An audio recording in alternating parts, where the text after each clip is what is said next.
Hi friends, welcome to Kulathur cooking. நம்ம இன்னைக்கு பிரெட்டை வச்சு தாங்க ஒரு சூப்பரான ஸ்வீட் செய்ய போறோம். இந்த ஸ்வீட் பாத்தீங்கன்னா ஒரு 15 நிமிஷத்துல நம்ம செஞ்சிடலாம். இதை நீங்க எப்படி செய்யறதுன்னு பாக்குறதுக்கு முன்னாடி ஃபர்ஸ்ட் டைம் நம்ம சேனல் பாக்குறதா இருந்தா சேனலை சப்ஸ்கிரைப் பண்ணிக்கோங்க. வாங்க எப்படி செய்யறதுன்னு சொல்லி பார்க்கலாம். ஃபர்ஸ்ட் நம்ம இந்த டிஷ் செய்யறதுக்கு பிரெட் எடுத்து இந்த மாதிரி வச்சுட்டு உங்ககிட்ட ஏதாவது கிளாஸ் இல்ல மூடி இருந்துச்சுன்னா இந்த மாதிரி ரவுண்டா கட் பண்ணி எடுத்துக்கோங்க. இந்த பிரெட்டை நீங்க வேஸ்ட் பண்ண வேண்டாம், இது பிரெட் கிரம்ஸ் பண்ண யூஸ் பண்ணிக்கோங்க. இப்ப நெக்ஸ்ட் இந்த டிஷ் செய்யறதுக்கு ஒரு பேன்ல 1/2 லிட்டர் பால் கட் பண்ணி ஊத்திக்கோங்க. பாலை ஊத்திட்டு நடுவுல கிளறி விட்டுட்டே இருங்க, ஏன்னா நம்ம தண்ணி எதுவுமே ஆட் பண்ணல, கீழே பால் அடி பிடிச்சிடும், அதை கொஞ்சம் கேர்ஃபுல்லா பாத்துக்கோங்க. பால் இந்த மாதிரி கொதிக்க ஆரம்பிச்சோடனே இது ஒரு 8 நிமிஷம் சிம்ல வச்சு கொதிக்க வச்சுக்கோங்க. இப்ப பாருங்க ஒரு 8 நிமிஷம் ஆயிருக்கு, நான் நடுவுல எதுவுமே கிளறி விடல, சிம்ல வச்சுதான் இருந்தேன். மேல எப்படி பாலெடு வந்திருக்கு பாருங்க. இந்த பாலெடு தான் நம்ம செய்ய போற இந்த டிஷ்ஷுக்கு மெயினே.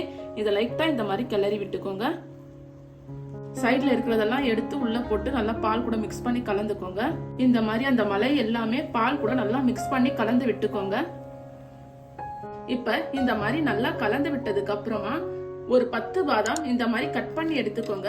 ஒரு 1/4 டேபிள் ஸ்பூன் ஏலக்காய் தூள் எடுத்துக்கோங்க. ஒரு பிஞ்ச் அளவுக்கு குங்குமப்பூ, ஒரு பிஞ்சை விட கம்மியா நான் இன்னைக்கு கலர் பவுடர் எடுத்திருக்கேன். கலர் பவுடர் ஆப்ஷனல் தான், வேணும்னா நீங்க சேர்த்துக்கோங்க, வேண்டாம்னா ஸ்கிப் பண்ணிக்கோங்க. இது எல்லாமே நம்ம ஆட் பண்ணிக்கலாம். இந்த பால் கூடயே எல்லாமே போட்டு நல்லா கலந்து விட்டுக்கோங்க. கீழே அடி பிடிக்காம பாத்துக்கோங்க, ஏன்னா பால் வந்து ரொம்ப திக்கா இருக்கிறதால டக்குன்னு கீழே அடி பிடிச்சிடும். கலந்து விட்டுட்டே இருங்க. இப்ப நான் இதுல கடைசியா ஒரு 10 டேபிள் ஸ்பூன் சுகர் ஆட் பண்றேன். சுகர் உங்க டேஸ்ட்டுக்கு ஏத்த மாதிரி நீங்களும் போட்டுக்கோங்க. சுகர் நல்லா கரையிற வரைக்கும் நல்லா கலந்து விட்டுட்டே இருங்க. இப்ப இதுல கடைசியா ஒரு 2 டிராப் வெனிலா எசன்ஸ் சேர்த்துக்கோங்க. வெனிலா எசன்ஸ் போட்டு நல்லா கலந்து விட்டுட்டு ஸ்டவ் ஆஃப் பண்ணிக்கோங்க. இந்த மிக்சர் ஃபுல்லா ஆறணும். இப்ப ஒரு ஃப்ரை பேன்ல 100 கிராம் எண்ணெய் ஊத்திக்கோங்க. எண்ணெய் ஹீட் ஆனோடனே நம்ம கட் பண்ணி வச்சிருக்கிற பிரெட் எல்லாம் ஒன்னொன்னா போட்டு பொரிச்சு எடுத்துப்போம்.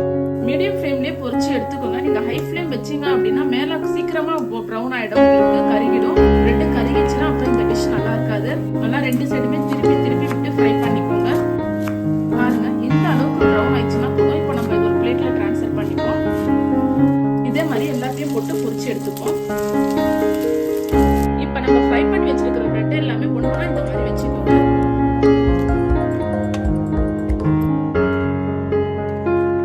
இந்த மாதிரி ரெடி பண்ணிட்டு நம்ம ஏற்கனவே பாலை நல்லா சுண்டா காய்ச்சி மலாயோட எடுத்துப்போம்.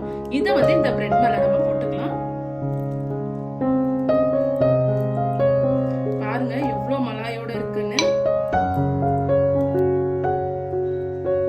நம்மளோட இன்ஸ்டன்டான ரசமலாய் சூப்பரா ரெடி ஆயிடுச்சு. எடுத்து காமிக்கிறேன் பாருங்க. நம்மளோட இன்ஸ்டன்ட் ரசமலாய் எவ்வளவு சூப்பரா செம்மையா ரெடி ஆயிடுச்சு.